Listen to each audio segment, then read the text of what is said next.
Binsun TV, saluran dakwah Samarinda.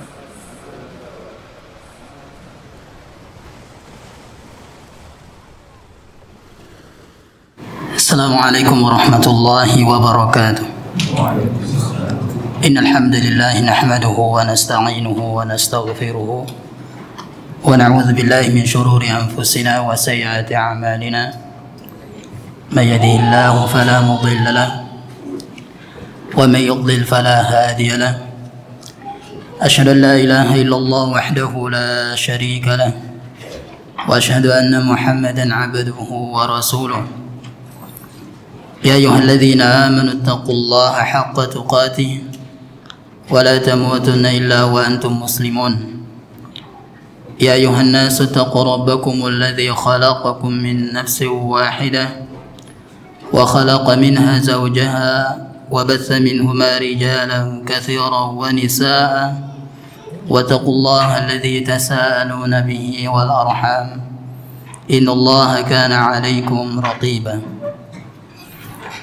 يا أيها الذين آمنوا اتقوا الله وقولوا قولا سديدا يصلح لكم أعمالكم ويغفر لكم ذنوبكم ومن يطع الله ورسوله فقد فاز فوزا عظيما. أما بعد فإن أحسن الكلام كلام الله وخير الهدى هدى محمد صلى الله عليه وسلم وشر الأمور محدثاتها فإن كل محدثة بدعة.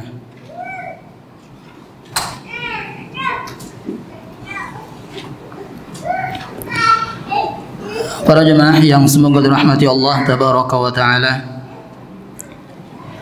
pada malam hari ini melanjutkan rangkaian dari rincian tata cara salat yang dicontohkan oleh Nabi Sallallahu Alaihi Wasallam melalui hadis-hadis yang diceritakan oleh para sahabat radhiyallahu anhum ajma'in.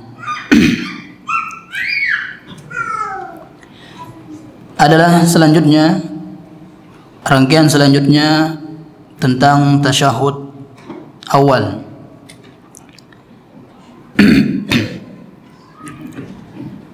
Masalah yang pertama dalam tasyahud awal ini adalah hukumnya.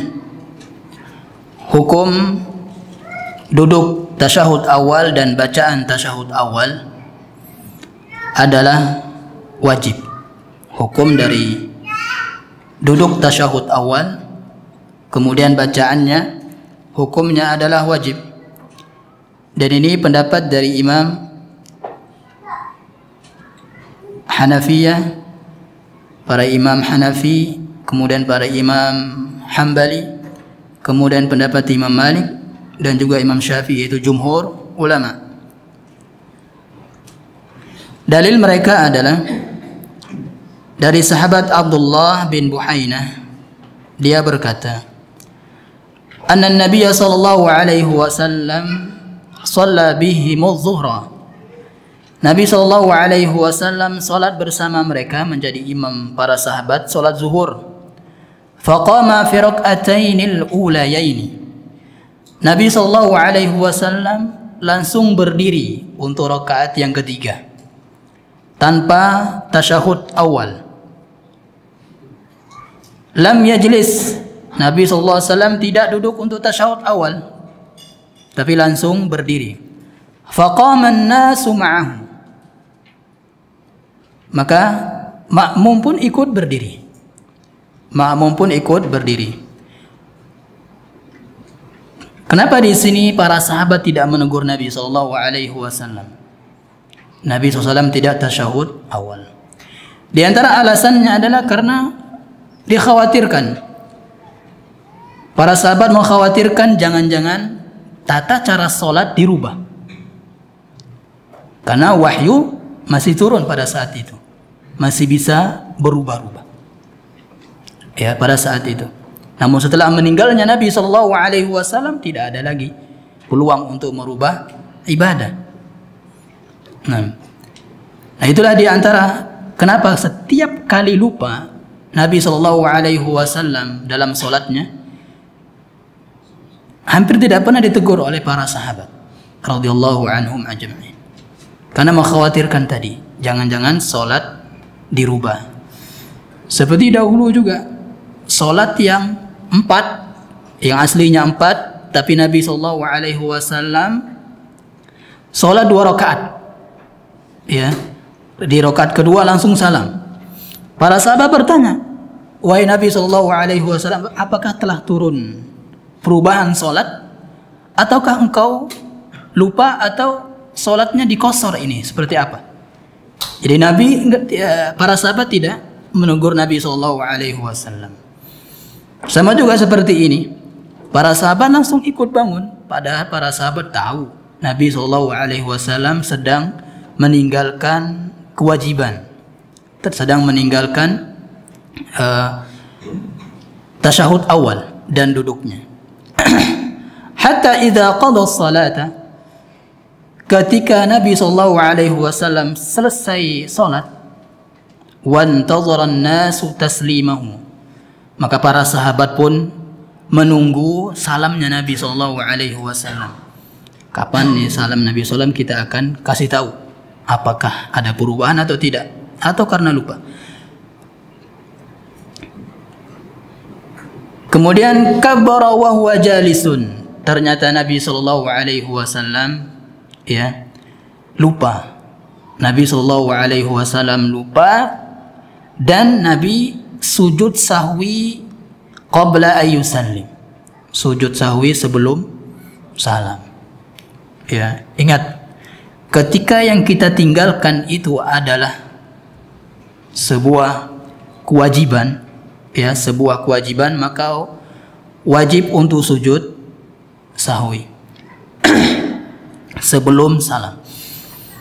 Ya, lihat di sini Nabi SAW kurang dalam mengerjakan kewajiban sholat atau rangkaian sholat yang itu hukumnya wajib.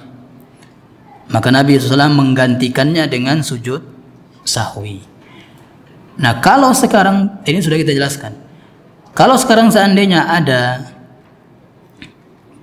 atau kita lah misalnya, kita sedang sholat sendirian atau sholat sunnah, ya, atau masbuk misalnya, kita lupa, ya, kita lupa, ternyata tadi kita belum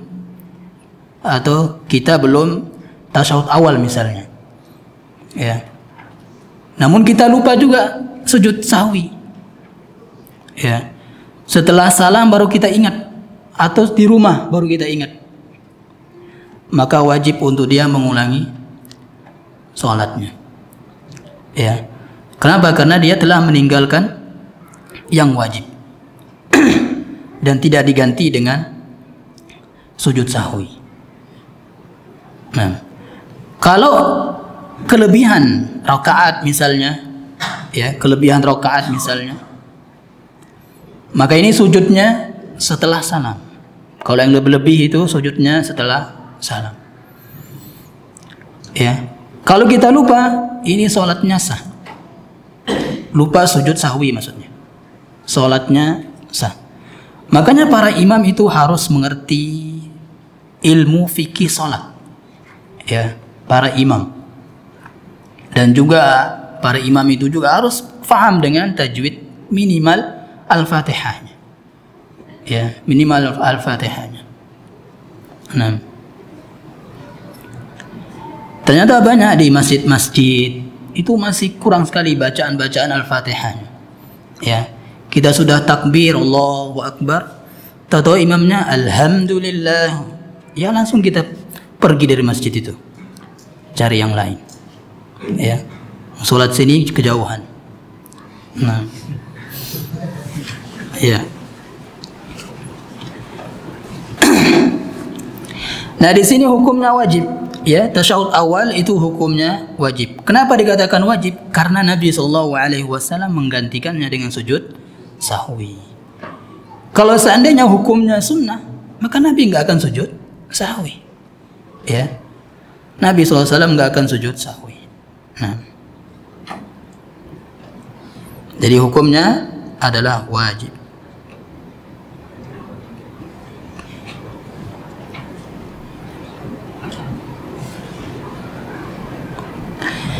Kemudian selanjutnya cara duduk tasyahud awal.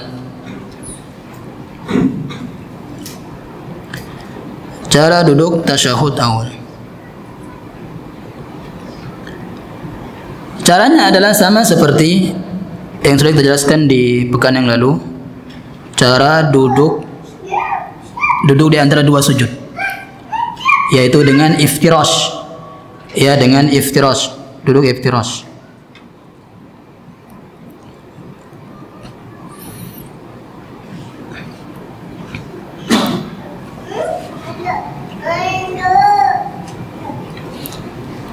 Yaitu dengan duduk di atas kaki kirinya, ya, membentangkan kaki kirinya dan duduk, dan menegakkan kaki kanannya ditegakkan. Ingat, ketika tasyahud awal ini tidak boleh duduknya iqa. Ya, duduk iqa itu hanya ada duduk di antara dua sujud saja.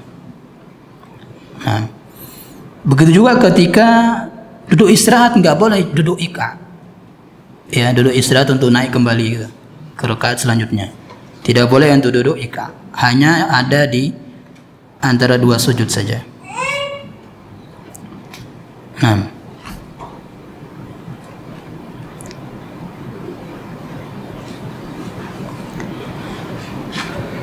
sekarang isyarat telunjuk ke arah kiblat. Jadi ketika tasyahud kita berisyarat dengan sababah, yaitu dengan telunjuk, jari telunjuk ini. Hukumnya sunnah. Ya, berisyarat dengan jari telunjuk ketika tasyahud awal atau akhir itu hukumnya sunnah. Kalau misalnya seseorang itu nggak ada jari telunjuk kanannya, ya, apakah dia akan berisyarat dengan tengahnya, ya, atau dengan kelingkingnya seperti ini, atau diganti dengan kirinya? Nggak ada, ya. Kalau misalnya nggak ada dia punya ini jari telunjuk misalnya, maka dia ya telah gugur, dan itu juga hukumnya sunnah. Kalau seandainya ada orang nggak berisyarat tapi dia baca tasyahud, ya, maka sholatnya sah. Sholatnya sah. Nah, ada dua cara berisyarat. Ya, ada dua cara berisyarat ketika tasyahud awal atau akhir. Cara yang pertama adalah menggenggam semua jari. Semua jari digenggam kecuali jari telunjuk yang mengarah kiblat. Ya, maksudnya seperti ini digenggam. Ya, genggam. Bukan gini, tapi gini, genggam. Ya. Nah,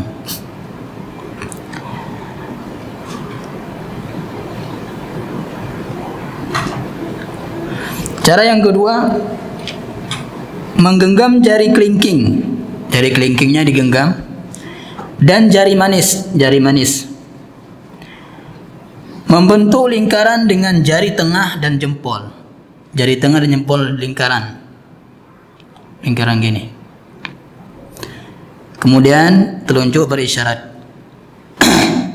Nah, jadi yang pertama genggam gini, nggak ada lingkaran. Yang kedua dengan lingkaran.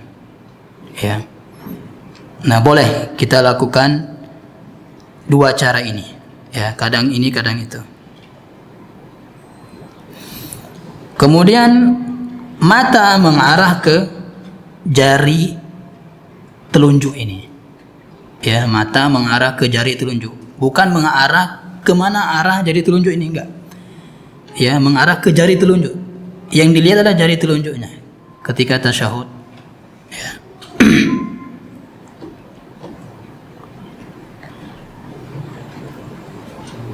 Nah, sekarang di sini ada khilaf para ulama tentang kapan kita mulai berisyarat. Ya, kapan kita mulai berisyarat. Dan khilaf yang seperti ini jemaah, Ingat tadi hukumnya sunnah. Hukumnya sunnah. Nah, ketika ada khilaf tentang kapan kita mulai berisyarat melakukan sunnah ini, ya, ini ada khilaf para ulama, silang pendapat. Nah, ketika ada khilaf yang tadi yang hukumnya asalnya adalah hukumnya sunnah, maka ya sangat aneh kalau masalah seperti ini menjadikan kita tidak tegur sapa, ya, saling keluarkan urat leher misalnya. Ketika kita dialog seperti ini atau debat bahkan, ya. Alhamdulillah di zaman sekarang, ya akhir-akhir ini nggak ada lagi yang membicarakan seperti ini. Yang masih tersisa adalah kunut subuh, ya. Nah. Yang pertama adalah pendapat mazhab Hanafiyah. Mereka memulai berisyarat mengangkat jari telunjuknya ketika sejak ucapan la ilaha illallah. Asyhadu an la, begini dulu kan. Asyhadu an la ilaha, asyhadu an la ilaha illallah, langsung. Ya. La ilaha illallah, baru dia mulai mengangkat. Hanafiyah. Malikiyah sejak awal sampai akhir. Ya. Dari awal sampai akhir, dari mulai at-tahiyyatu lillah terus sampai akhir. Jadi itu mazhabnya Malikiyah. Ya. Adapun Syafi'iyah dimulai dari illallah. Asyhadu an la ilaha illallah. Nah, itu mazhabnya Syafi'iyah. Makanya di Indonesia ini seperti itu kan. Asyhadu an la ilaha illallah wa asyhadu anna Muhammadar Rasulullah gitu. Mereka. Karena mazhab Syafi'i. Kemudian Al-Hanabilah lain lagi. Ya, bahwa dimulai sejak ada kata Allah. Jadi setiap ada kata Allah angkat. Kalau enggak ada Allah enggak diangkat. Ya. Asyhadu an la ilaha illallah, at-tahiyyatu lillah. Gitu. Kalau ada kata-kata Allah, asyhadu an la ilaha illallah wa asyhadu anna Muhammadan abduhu wa rasuluh, atau asyhadu anna Muhammadar Rasulullah. Terus gitu. Allahumma shalli ala Muhammad wa ala ali Muhammad. Nah, jadi kalau ada kata Allah diangkat.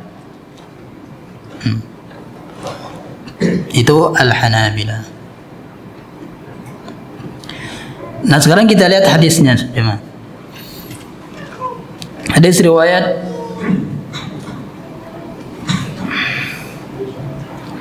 Muslim, ya. Bahwasanya dari sahabat Ibnu Umar radhiyallahu anhuma, dia berkata, "Anna Rasulullah sallallahu alaihi wasallam kana idza qa'ada fi at-tashahhud wada'a yadahu al-yusra 'ala rukbatihi al-yusra wa wada'a yadahu al-yumna 'ala rukbatihi al-yumna wa 'aqada 53 wa asyara bis-sababah." Jadi di sini Nabi sallallahu alaihi wasallam mencontohkan ketika tasyahud, ya, tangan kanan ditaruh di atas paha kanan, kiri juga gitu, di atas paha kiri, ya. Kemudian wa'aqada 53, membuat lingkaran tadi, ya. Ini 53 namanya. Ini kan 5. Dalam bahasa Arab kan 5, 0 ya kan, angka Arab. 0. Jadi 3 ini. Ya. Jadi 53. 53. Wa asyara bis-sababah.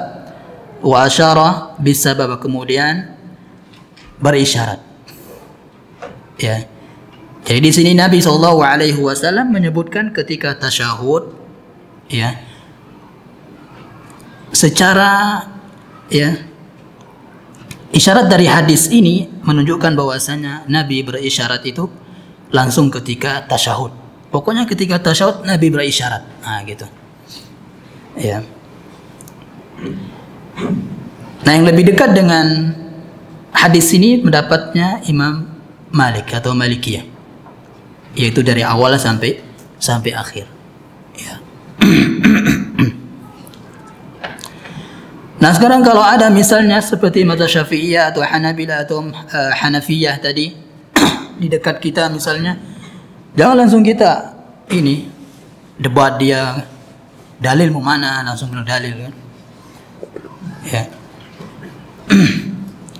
Nah,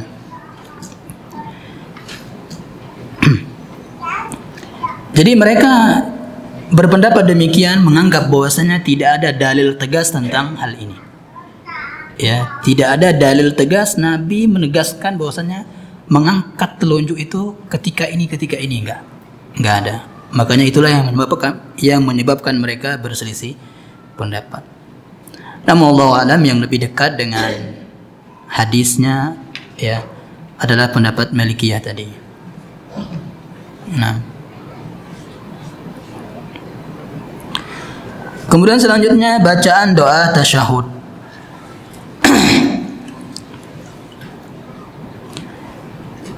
Yang pertama adalah dari sahabat Ibnu Mas'ud radhiyallahu anhu,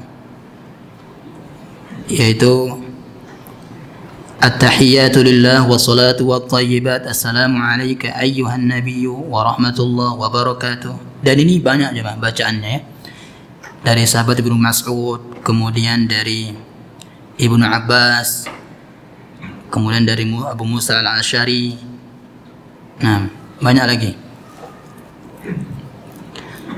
Nah, kalau dalam mazhab Syafi'iyah itu yang diambil oleh mereka, yang mereka baca adalah dari Ibnu Abbas.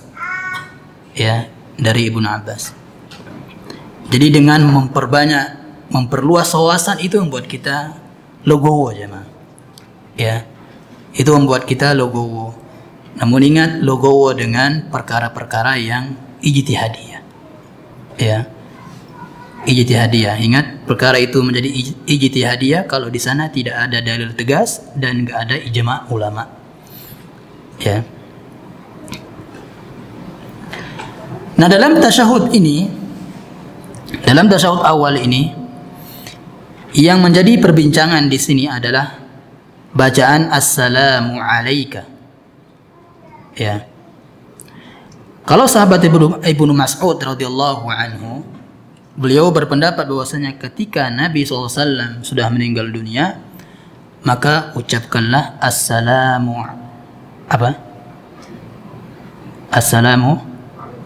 ala nabi. Ya. Assalamu ala nabi. Atau assalamu apa? Antum baca apa ini? Tasyahudnya. Assalamualaikum. Nah.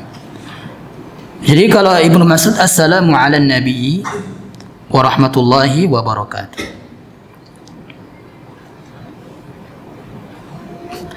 Jadi alaikanya enggak ada. Ya, karena ka ini adalah untuk orang kedua yang ada di depan kita. Ya, orang kedua kan ini kata ganti orang kedua ya kan, yang diajak ngobrol. Nah, masih ada orangnya. Dari sini Nabi SAW sudah meninggal dunia kata beliau, maka alaikanya dihilangkan. Ya, alaikanya dihilangkan. Namun ternyata sahabat Umar bin Khattab radhiyallahu anhu ketika berkhutbah ya mengajarkan salawat tasyahud ini, mengajarkan tasyahud kepada para sahabat atau membaca tasyahud setelah Nabi meninggal dunia juga membaca assalamu alaika. Ya, padahal Nabi sudah meninggal dunia, sehingga boleh dua-duanya. Ya, mau baca yang ini silakan, yang itu juga silakan. Ini sebagaimana juga yang ditegaskan oleh Syekh Abdul Muhsin Abbad hafizallahu ta'ala. Nah.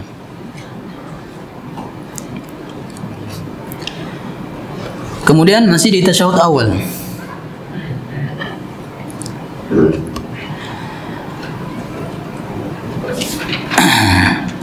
Apa hukum salawat setelah tasyahud awal? Ya. Apakah sampai wa asyhadu anna Muhammadan abduhu wa rasuluh atau wa asyhadu anna Muhammadar Rasulullah langsung bangkit? Ya. Atau kau baca salawat dulu, Allahumma shalli ala Muhammad wa ala ali Muhammad, baru bangkit. Ya. Di sini ada dua pendapat para ulama. Yang pertama pendapat jumhur. Jumhur di sini adalah mazhab Hanafiyah, Malikiyah, Hanabilah, dan pendapat Imam Syafi'i yang lama. Pendapat Imam Syafi'i yang lama itu tidak ditambah dengan salawat. Ya. Tidak ditambah dengan salawat. Jadi langsung setelah membaca dua kalimat syahadat langsung naik.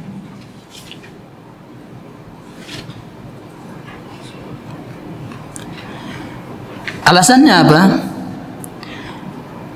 Karena tidak pernah dijelaskan oleh Nabi sallallahu alaihi wasallam, wala yu'rafu anna ahadan minas sahaba istahabbahu, dan juga tidak pernah dikenal para sahabat itu ya menganjurkan atau membaca yang demikian. Alasan yang kedua, kalau seandainya disyariatkan bersalawat, maka akan ada doa setelahnya.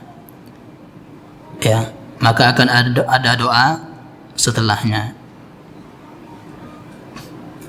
Yang menjadikan pembeda antara tasyahud awal dengan akhir, tasyahud awal enggak ada doa, tasyahud akhir ada doa. Alasan yang ketiga, karena tasyahud awal itu ya adalah takhfif, ringan, duduknya sebentar maksudnya. Habis tasyahud udah selesai, langsung bangkit ya. Fakana Abu Bakar idza jalasa fi rak'atain ka'annahu 'ala ar-radfi.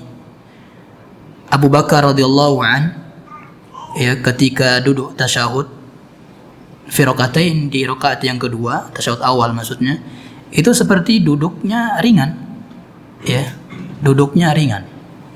Nah, kalau ada sholawat tentu akan panjang ya. Nah, akan panjang. Dan salawat yang dikenal dahulu yaitu salawat Ibrahimiyah. Ya, salawat Ibrahimiyah itu di tasyahud akhir itu. Nah, pendapat yang kedua, disunnahkan untuk bersalawat setelah tasyahud awal. Ini mazhab Syafi'i yang baru. Ya, mazhab Syafi'i yang baru.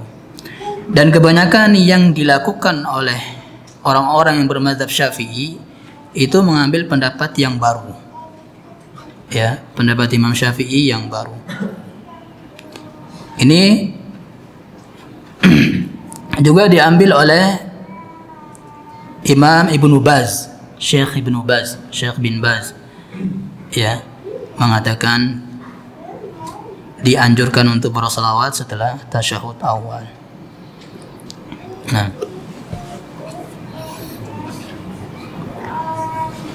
Nah, Allah alam, karena kita lihat dalil-dalil yang diceritakan oleh para sahabat ya ketika di tasyahud awal itu nggak ada salawat. Ya, tidak ada salawat. Sehingga yang lebih dekat dengan kebenaran adalah tadi tidak membaca salawat setelah tasyahud awal. Namun kalau Syekh Albani rahimahullah jemaah, kalau Syekh Albani rahimahullah bahkan mensunnahkan untuk berdoa setelah tasyahud awal. Ya, kalau Syekh Albani rahimahullah taala.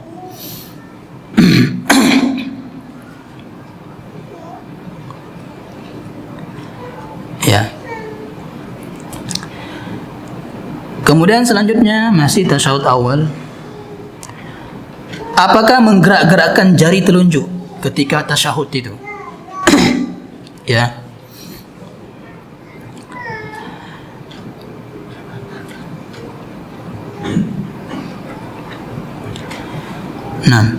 Nah, di sini ada hadisnya jemaah. Yaitu hadis Wa'il bin Hujr radhiyallahu an. Dia berkata, menceritakan tasyahud Nabi sallallahu alaihi wasallam, fara'aituhu, dan saya melihatnya, yuharrikuha yad'u biha.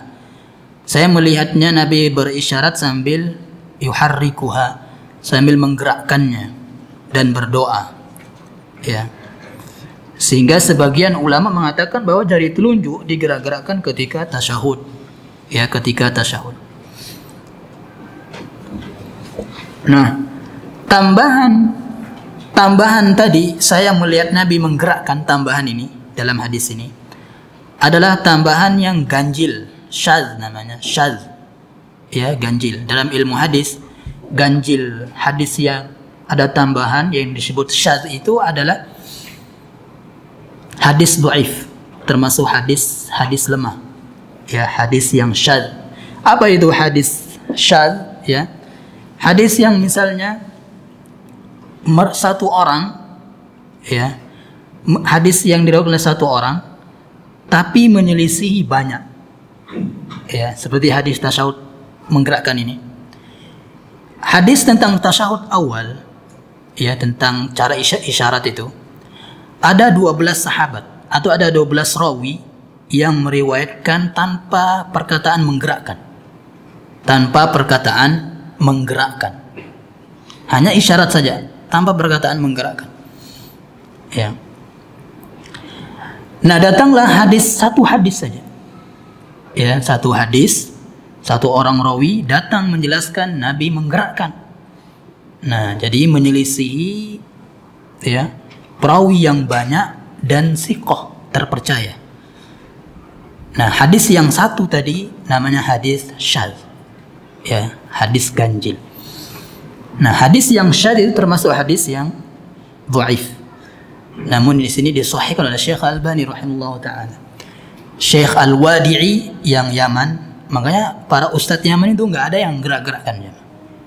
Ya, para ustadz yang lulusan Yaman itu, ya, mereka tidak ada yang menggerakkan jarinya ketika berisyarat, karena syekh mereka yaitu Syekh Al-Wadi'i, Syekh Muqbil Al-Wadi'i mendhaifkan hadis menggerakkan.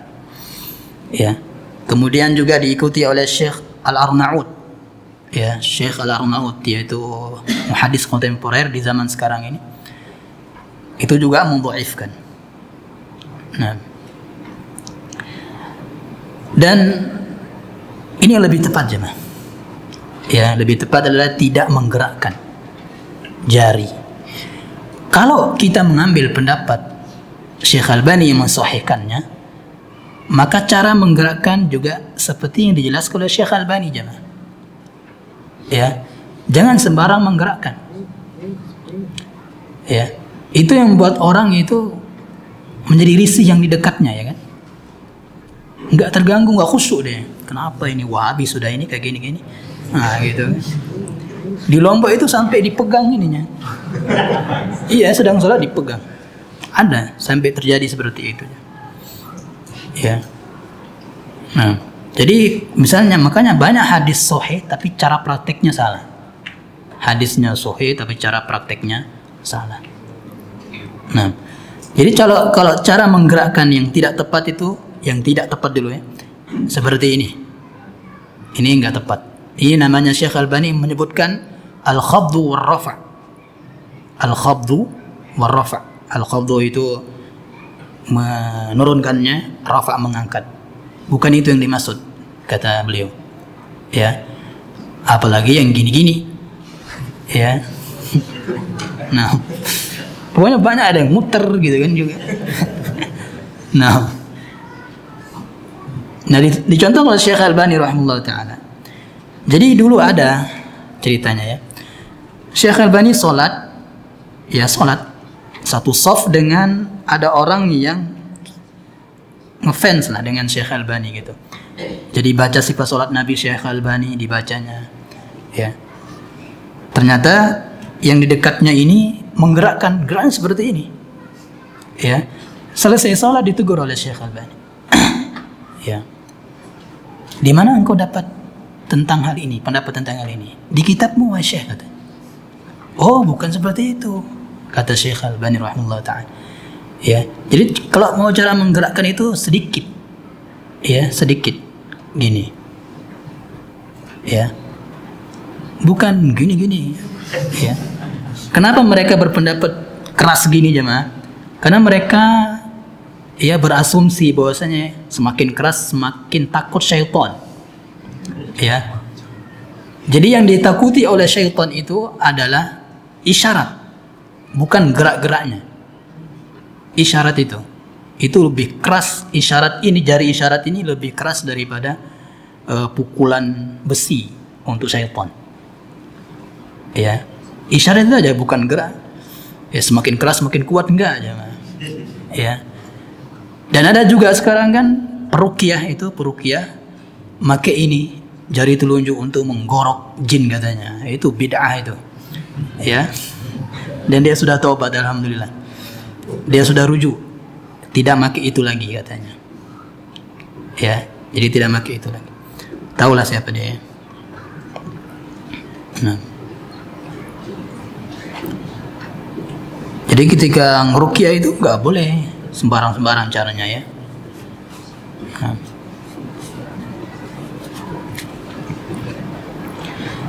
Jadi tadi itu Allah alam ya, mengambil pendapat Syekh Mukbil, kemudian Syekh yang lainnya yang tidak menggerakkan ya. Tapi kalau mau mengambil pendapat yang menggerakkan, tadi cara geraknya tadi ya, dengan sedikit.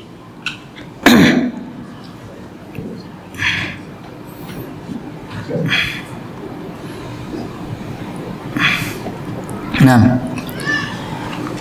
selanjutnya tasyahud akhir ya, tasyahud akhir.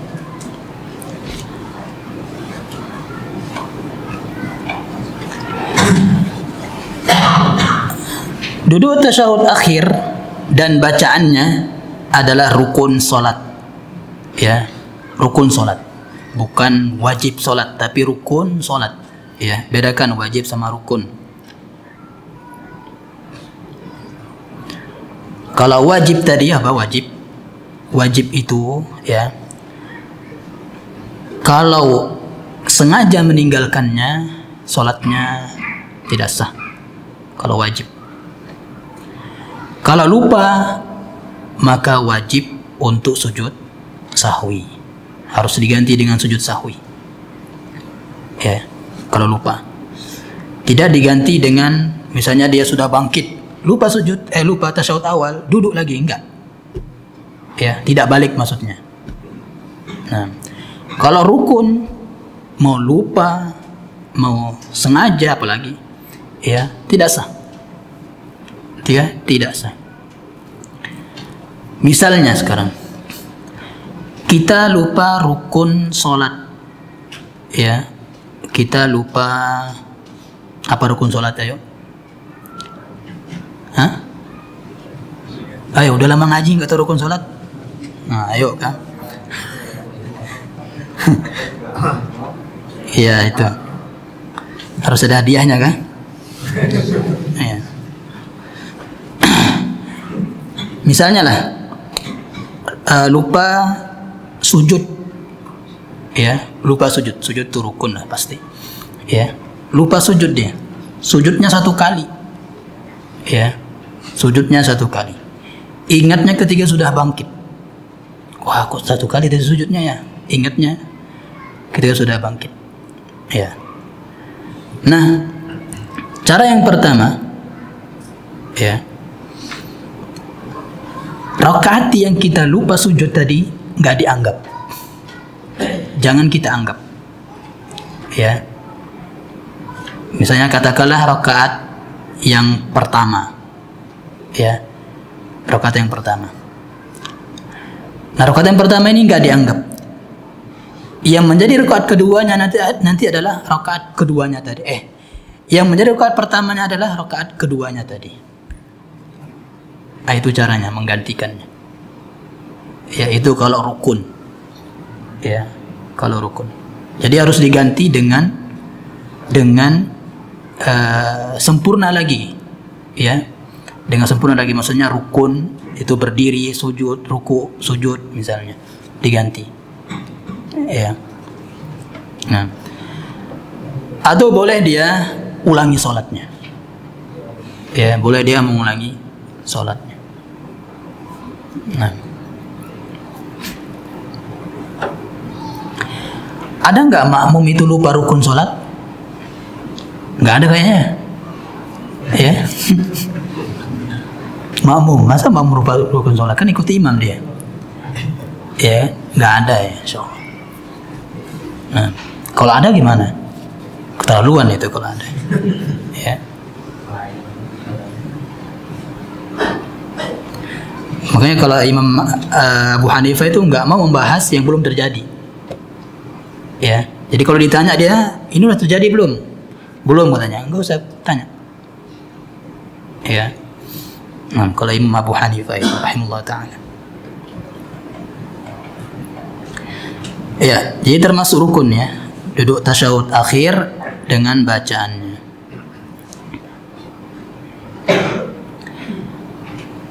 Sekarang cara duduk tasyahud akhir, cara duduknya.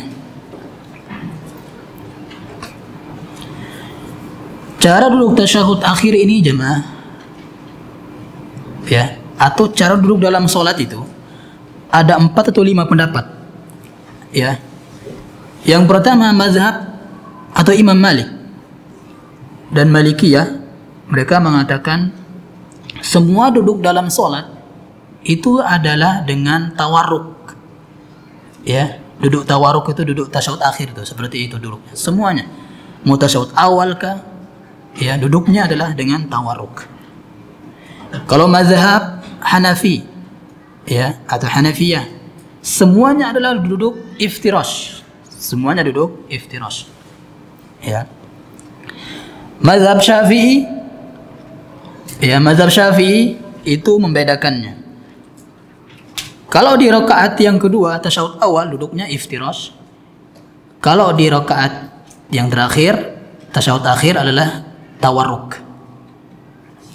Ya. Sama seperti Hambali, ini yang keempat. Ya. Yang beda adalah mazhab Syafi'i dan Ahmad ini sama-sama. Kalau di awal iftirash, kalau di akhir tawarruk. Ya. Nanti kita jelaskan ada 3 cara duduk tawarruk. Ya. Jadi pembeda dua mazhab ini jemaah adalah ketika duduk di sholat yang 1 rakaat ada tasyahud akhirnya seperti witir, ya kan? Kemudian 2 rakaat seperti subuh atau sholat tarawih yang 2 rakaat atau sholat sunnah, ya. Nah, itu gimana cara duduknya? Kalau mazhab Syafi'i cara duduknya adalah tawarruk.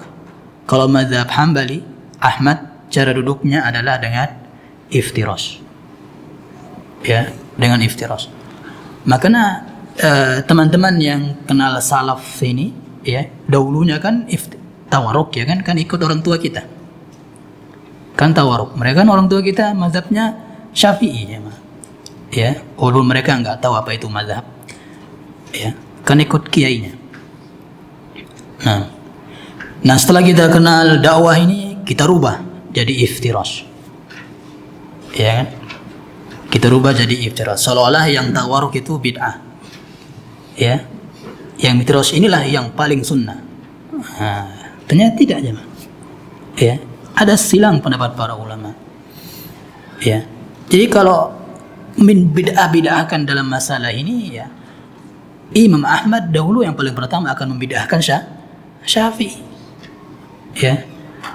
Imam Ahmad nggak akan mau berguru dengan Imam Syafi'i, ya. Nah, jadi cobalah kita bagaimana menyikapi perselisihan para ulama mazhab itu, jemaah. Lihat mereka itu silang pendapatnya bukan main, jemaah, ya.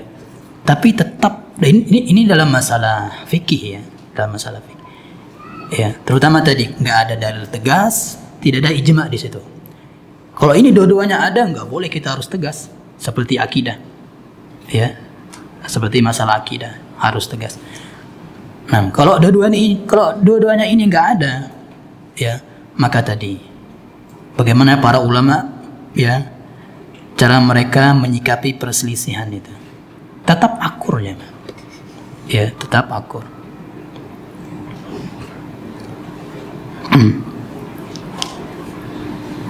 Nah, ya, jadi tasyahud akhir cara duduknya adalah dengan tawarruk, ya, dengan tawarruk, ya.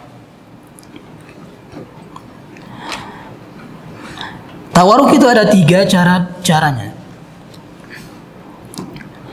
Dulu tawarruk. Yang pertama adalah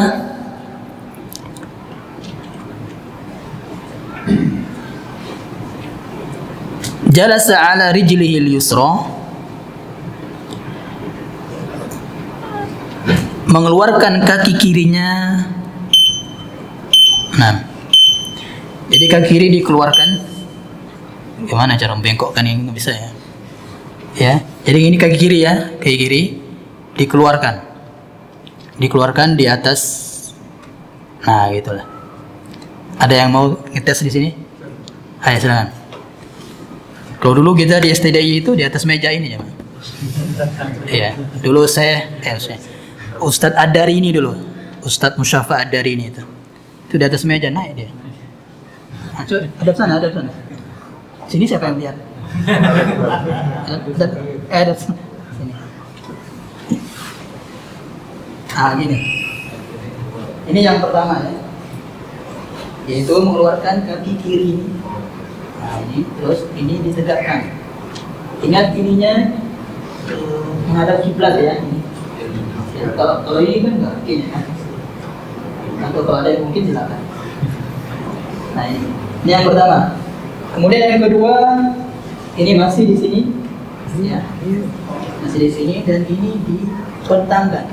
Nah, ini bagi yang sakit, ya, atau nggak sakit juga boleh. Boleh sakit nggak? Nah ini ya, ini boleh. Lebih ini yang kedua, ya. Terus yang ini juga boleh seperti ini. Nah, ya, itu bagi yang sakit terkena atau apa kan sakit di sini. Kalau ditegakkan, kalau seperti ini. Kemudian yang ketiga, ini yang untuk orang gemuk nggak mungkin bisa. Ya, ini dimasukkan ke sini. Nah, ini begini. Nah ini masuk ke sini dia. Ya, kaki kiri di antara paha dan betis. Ini paling sulit ini. Ya, ini paling sulit. Ini cara yang ketiga. Nah, ini semua cara ini adalah sahih. Nah, kelas. Syukran. Ya. Nah, tiga cara tadi ada di kitab Syekh Al-Utsaimin rahimahullah taala Asy-Syarhul Mumti'. Ya. Itu semuanya ada hadisnya. Silakan yang ingin luas silakan di situ ada. Nah. Mau pakai yang mana saja juga silakan. Itu semuanya sahih. Ya, masih di tasyahud akhir ya, karena sudah waktu Isya. Insyaallah kita lanjut di pekan berikutnya. Subhanallah bihamdika, asyhadu an la ilaha illa anta, astaghfiruka wa atubu ilaik. Assalamualaikum warahmatullahi wabarakatuh.